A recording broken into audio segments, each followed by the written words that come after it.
Hi friends, how are you? Fine. What we have studied in the last session, remember it. First we have derived the equation of parallel plate capacitor, right? Then force acting between two plates of a capacitor and energy stored between two plates of a capacitor. ठीक है?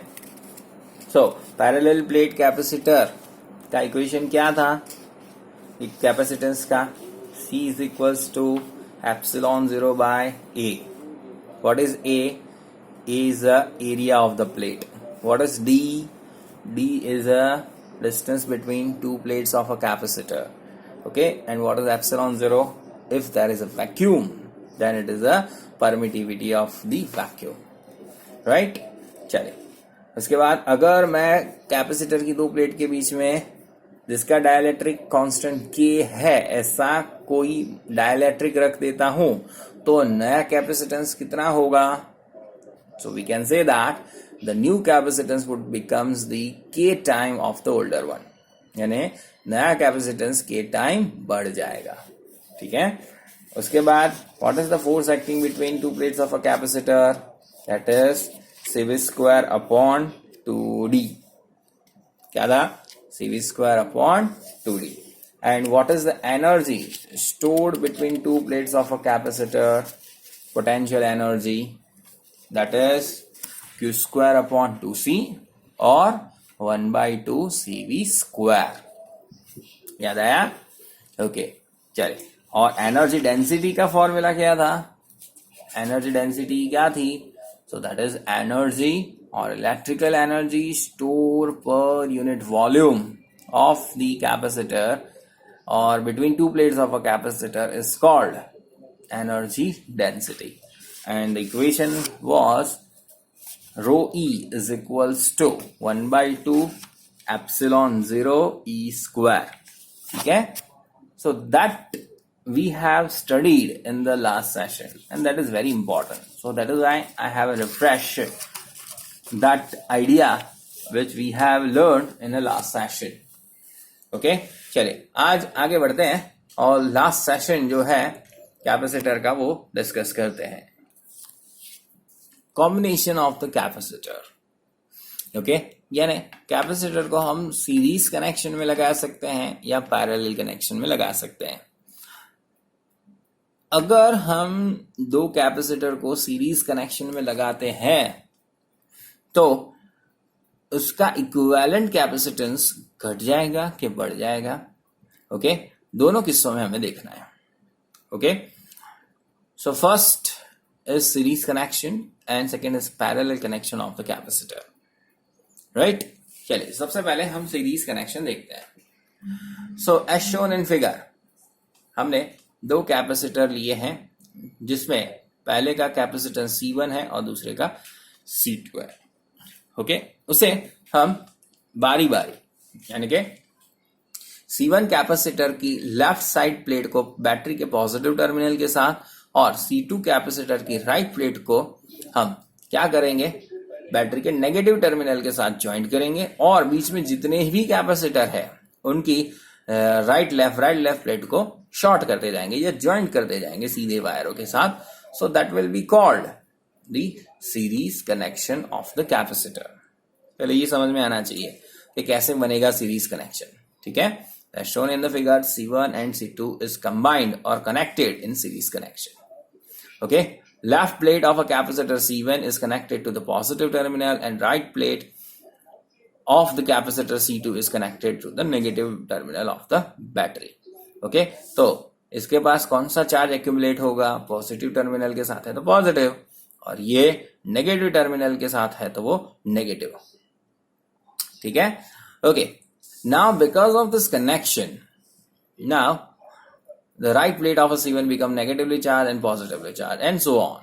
ऐसा लगातार होता जाएगा. यानी कि समझिए यहाँ पे ये पॉजिटिव प्लेट बनी तो C1 की राइट हैंड साइड की प्लेट क्या बनेगी?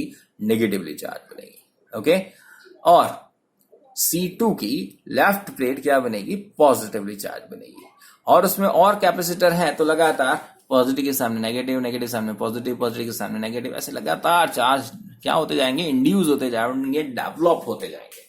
Okay, in this fashion here in this connection charge Q induced on each capacitor is same.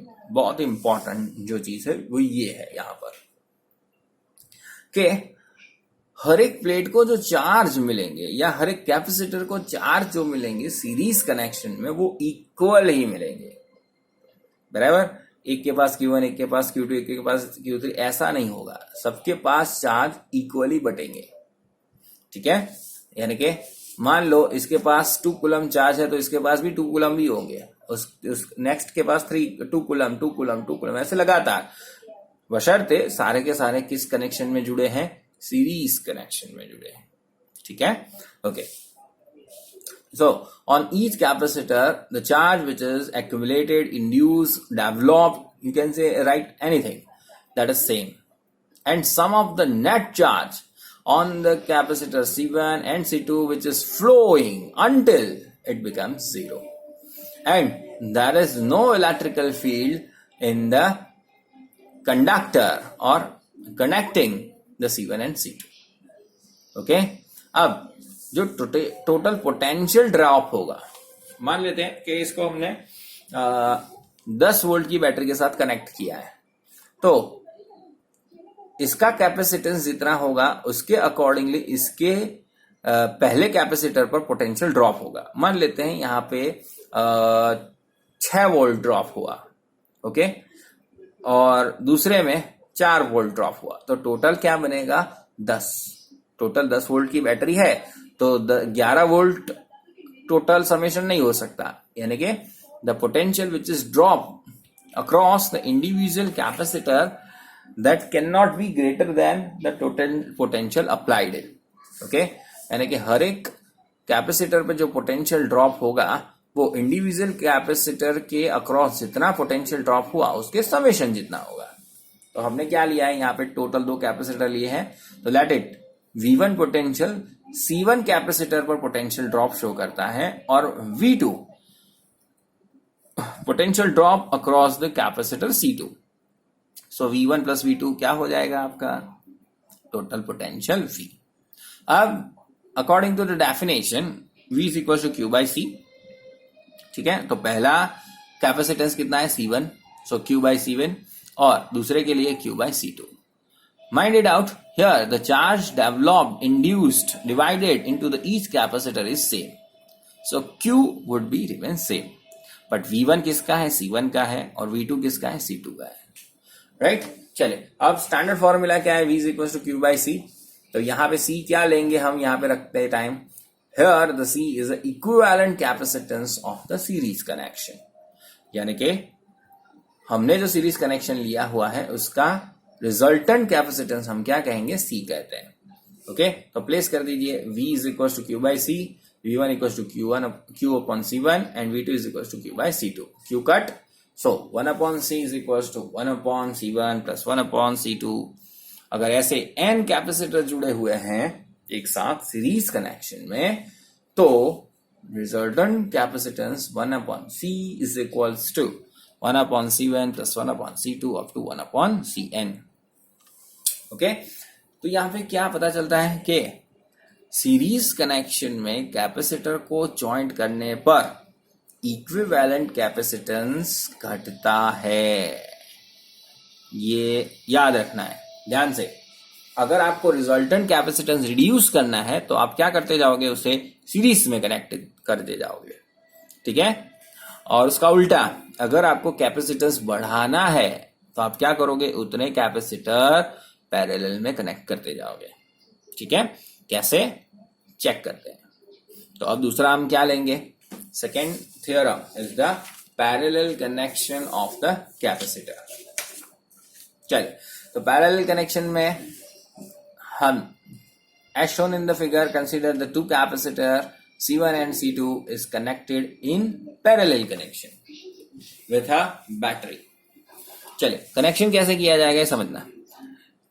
पहला कैपेसिटर, दूसरा कैपेसिटर, जितने भी कैपेसिटर है उनकी सारी लेफ्ट प्लेट्स को हम एक कॉमन वायर के साथ पॉजिटिव टर्मिनल में कनेक्ट करेंगे, ठीक है, और सारे कैपेसिटर की राइट हैंड साइड की प्लेट को जितनी भी है वो सारे को कॉमन वायर लेके हम नेगेटिव टर्मिनल के साथ कनेक्ट करेंगे। तो यहाँ पे इंपॉर्टेंट क्या हुआ कि जितना पोटेंशियल बैटरी का है उतना ही पोटेंशियल हर एक कैपेसिटर को मिल जाएगा, सीधा सीधा।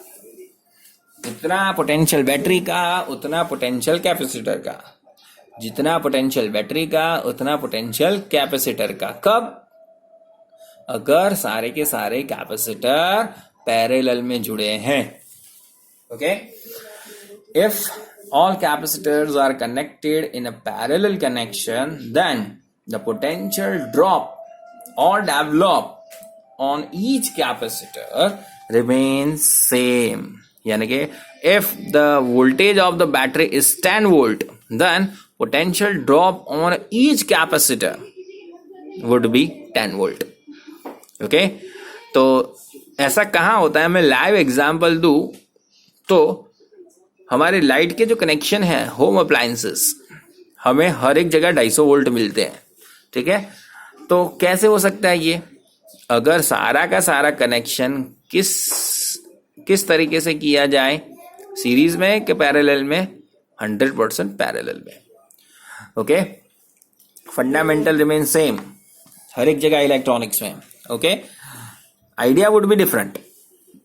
कैपेसिटर का इक्विवेलेंट कनेक्शन और रेजिस्टेंस का इक्विवेलेंट कनेक्शन का जो फॉर्मूला है वो रिवर्स्ड है, यानी यहाँ पे जो सीरीज में काम करेगा वो वहां पे पैरेलल में काम करेगा, और यहाँ पे जो पैरेलल में काम करेगा वो वहां पे सीरीज में काम करेगा। ओके, क्योंकि हमारे डिवाइस अलग अलग है, रेजिस्टेंस अलग चीज है, कैपेसिटेंस अलग चीज है।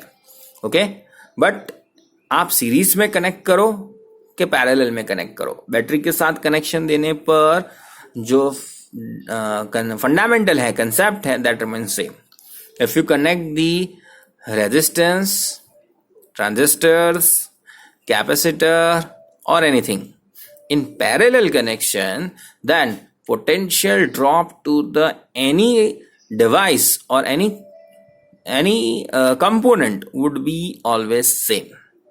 ठीक है, तो याद रखिए हमारे घर के अंदर जो वायरिंग होता है वो हर एक कंपोनेंट पैरेलल कनेक्शन में जुड़ता है, जिससे हर एक कंपोनेंट को इक्वल वोल्टेज यानी 250 वोल्ट मिले। चलिए, सो सेम कंसेप्ट से यहाँ पे हम देख सकते हैं कि हर एक कैपेसिटर को कितना पोटेंशियल मिलेगा, इक्वल, जितना बैटरी का उतना सबको मिल जाएगा। But according to the capacitance of the individual capacitor, the charge which is induced, okay, वो हर एक में क्या होंगे? अलग अलग डेवलप होंगे, ठीक है। बट टोटल चार्ज जो है वो कॉमन रहेंगे, यानी कि जैसा आगे हमने देखा पोटेंशियल ड्रॉप 10 वोल्ट की बैटरी है तो एक में 6 तो दूसरे में 4, बराबर, अकॉर्डिंग टू कैपेसिटेंस। वैसा ही टोटल चार्ज 10 कूलम है तो एक को हमने 3 कूलम दी तो बाकी को 7 कूलम मिलेंगे। टोटल 10 कूलम चार्ज है वो 12 कूलम नहीं हो जाएंगे। Okay, so here the charge which is developed into the first capacitor, let it Q1, and on the second capacitor, that is let it Q2. ठीक है, चलिए, here in this case the potential drop on each capacitor is same, but the charge developed on the capacitor C1 is Q1 and on second capacitor C2 is Q2. According to the formula, Q1 is equal to C1V and Q2 is equal to C2V. Why? Potential remains same on each capacitor. Okay, चलिए, अब total charge कितना होगा? Q is equal to Q1 plus Q2, simple. So Q is equal to CV, इस formula का इस्तेमाल करेंगे और C क्या कर देंगे, या क्या कहेंगे?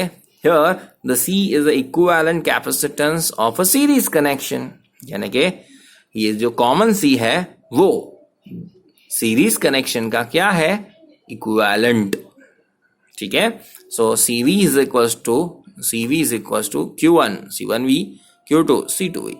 V cut it out, so C is equals to C1 plus C2. अब यहाँ पे हमने 2 का एग्जाम्पल लिया। अगर n कैपेसिटर जुड़े हैं तो C would be C1 plus C2 plus C3 up to Cn. अर्थात कि जब भी कैपेसिटर पैरेलल में जुड़ते हैं तो हमने देखा कि उसका कैपेसिटेंस क्या होता जाएगा, इंप्रूव होता जाएगा। जैसे कि इसका 2 माइक्रोफैराडे, इसका 3 माइक्रोफैराडे, तो टोटल क्या हो जाएगा, 5 microfarad, right. So in a series connection total capacitance always drops, and in parallel connection total capacitance always improves, right? पता चला? ओके, चले तो अब यहां से हल्का सा आगे बढ़ते हैं।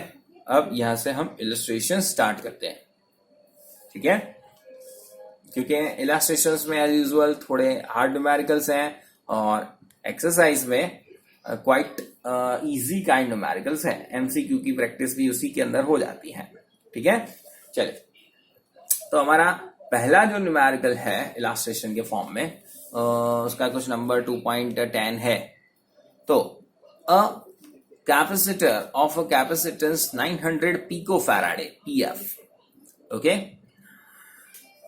Is charged with a battery, okay, जिसके वोल्टेज हमें दिए हैं कितने हैं, दैट इज 100 वोल्ट, ओके। और हमें क्या फाइंड करने को बोला है, find out the electrostatic energy of this capacitor. Now this capacitor is disconnected from the battery and it is connected to the another capacitor which is uncharged. Capacitor को charge करना और अनचार्ज होना दो चीज अलग है, okay.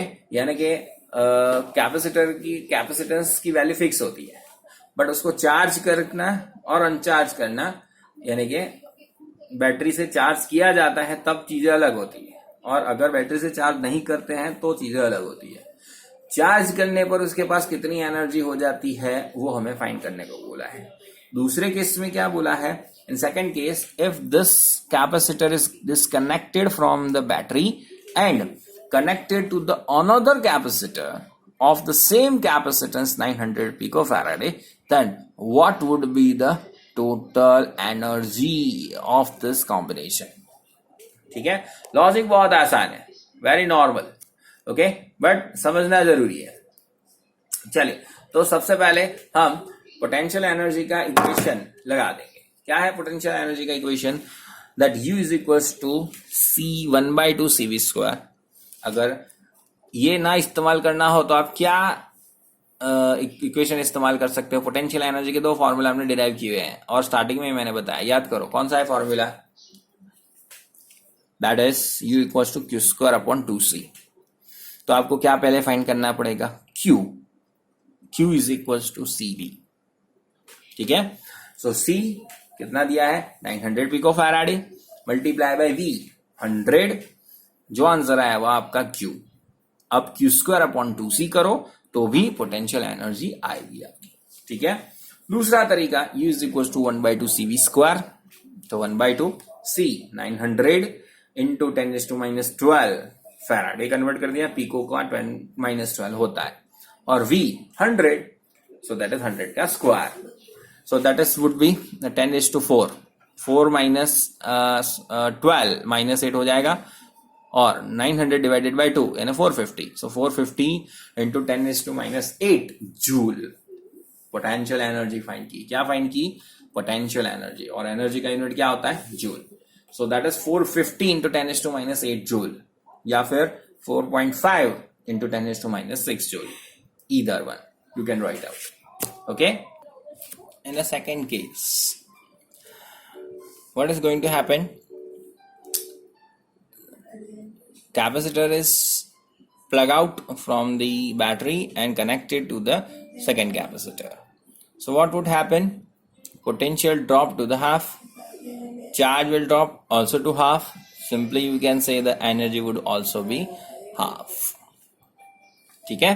So that was a very easy case, क्या होगा, एनर्जी हाफ हो जाएगी। So आगे हमने जो फाइंड किया एनर्जी 450, तो उसका आधा 225, ओके। सो पॉइंट हटा के मैंने लिखा है, सो 2.25 इंटू 10⁻6, इधर 225 इंटू 10⁻8 जूल, ओके। चलिए आगे बढ़ते हैं। मैं क्वेश्चन पहले पढ़ देता हूं और उसके बाद हम आंसर के ऊपर फोकस करते हैं. So, a molecule of a substance has a permanent electrical dipole moment of magnitude 10 is to minus 29 coulomb into meter. Okay, so dipole moment दे दी है 10 is to minus 29 coulomb into meter. A mole of the substance is polarized at low temperature by applying a strong electrostatic field of the range is 10 raised to 6 volt per meter. ठीक है. The direction of the field is suddenly changed by the angle 60 degree. अचानक से electrical field का direction है वो 60 degree पे कर दिया जाता है. और अब आपको पूछा गया है कि estimate the heat released by the substance in aligning this or its dipole along the new direction of the field. For the simplicity, assume 100% polarization of the sample. ठीक है. क्या पूछा गया है ये समझ लीजिए ध्यान से कि इनिशियल इलेक्ट्रिकल फील्ड से 60 डिग्री इलेक्ट्रिकल फील्ड को चेंज कर दिया जाता है, तो how much amount of the heat which has been released by the product or by the sample. So here you can say that the change in potential energy of the dipole that will leads you towards the generation of the heat. यानी कि sample के अंदर जितनी भी dipole moments हैं उसकी potential energy में जितना चेंज आएगा उतना ही हीट रिलीज हुई होगी. ठीक है. ओके, चलिए. तो by this concept we are going to solve this numerical. So first, the dipole moment which has been given, that is 10 to minus 29 coulomb into meter. The amount of electrical field which is given, that is 10 to 6 volt per meter, and the angle which has been changed from, we can consider that from 0 to 60 degree. Okay, chaliye. So first I will find out the initial potential energy U1 and final potential energy U2 by taking the initial angle was 0 and the final angle is 60 degree. Okay, so final change in potential energy, that is U2 minus U1. ठीक है. चलिए, तो सबसे पहले यहां पे important चीज है the amount of the substance जो हमें 1 मोल दिया गया है. तो सबसे पहले हम क्या कैलकुलेट करेंगे कि उसके अंदर कितने मॉलिक्यूल्स होंगे. ओके, तो in a 1 mole of any substance the amount of molecules are fix. You can say the number of molecules are fix. So that is 6.023 into 10 is to 23. Okay, so the fractional number you can neglect it. So 6 into 10 is to 23. Okay, roughly. So एक dipole है जो उसका dipole moment हमारे पास है. Okay, तो resultant dipole moment कितनी होगी? So you can simply से that the 1 mole of a substance equals to 6 into 10 is to 23 moles. So total dipole moment, that is 6 into 10 is to 23 multiplied by 10 is to minus 29. So resultant dipole moment is roughly about 6 into 10 is to minus 6 coulomb into meter. सबसे पहले हमने क्या find कर ली, एक कितनी, तो total molecule की कितनी, बराबर. So 6 into 10 is to minus 6 coulomb into meter is resultant dipole moment in substance. अब U1, that is the potential energy initial, उसका फॉर्मूला हमारे पास है PE cos theta, U is equals to, right. चलिए, so potential energy हमें पता है हमेशा negative ही होती है, बाउंड स्टेट इंडिकेट करती है वो. तो वैल्यू हमने सबसे पहले P की रख दी, P that is -6 into 10 is to minus 6. Okay, और फिर E इलेक्ट्रिकल फील्ड कितना दिया है 10 is to 6, और इनिशियल एंगल हम कितना लेंगे 0 degree. So cos 0 equals to 1 plus 6 minus 6 कटेड out and resultant U1 यानी कि पहली पोटेंशियल एनर्जी हमारे पास मिली -6 जूल. ठीक है, अब एंगल बदल दिया जाता है, इलेक्ट्रिकल फील्ड का एंगल कितना कर दिया जाता है चेंज करते हुए 60 degree. So U2 in a second position, potential energy U2 is equals to minus PE cos theta 2. So P की वैल्यू नोन है 6 into 10 to minus 6, potential electrical field known है, angle known है. Okay, so cos 60 equals to 1 by 2, so it would be half, so minus 3 joule. So U2 in a final potential energy at a second position, that is the minus 3 joule. So U2 minus U1 कर दीजिए, so minus 3 minus 6 resultant plus 3 joule. Okay, so that much amount of the potential energy which is changed, that is 3 joule, and you can say that that much amount of the heat has been released, यानी कि जितनी potential energy change हुई उतनी ही heat release हुई है, ऐसा हम कह सकते हैं. So that much heat is release in the sample, right. So that was the question number 2.6. 2.7 जो है इंटर बिटवीन, वो मैं क्वेश्चन पढ़ रहा हूं और आंसर आप खुद ट्राई कीजिए. ओके, और नहीं समझ में आता है तो मुझे पूछ लेना. क्वेश्चन कुछ इस प्रकार है, अ comb run through one's dry hair attracts the small bits of paper. Why? What happens if hair is wet or if it is rainy day? Means the moisture is very high. यानी कि जैसे आपको पता है, आपको monsoon चल रहा है, ऐसे माहौल में अगर हम ड्राई हेयर्स के ऊपर कॉम्ब रब करते हैं या स्केल रब करते हैं तो क्या वो पेपर पीस को अट्रैक्ट करेगी या नहीं, ऐसा पूछा जा रहा है.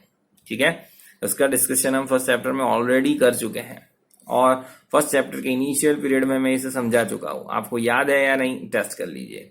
Second question is that the ordinary rubber is an insulator but special rubber tyre of aircraft are made slightly conducting. Why it is necessary? ठीक है, रबर आपको पता है क्या है, इंसुलेटर है, बट जो एरोप्लेन्स के टायर है वो डिजाइन किए जाते हैं और वो हल्के से कंडक्टिंग बनाए जाते हैं by putting a plates on it, inside of it. ठीक है, क्यों ऐसा? Okay, third question is vehicle carrying the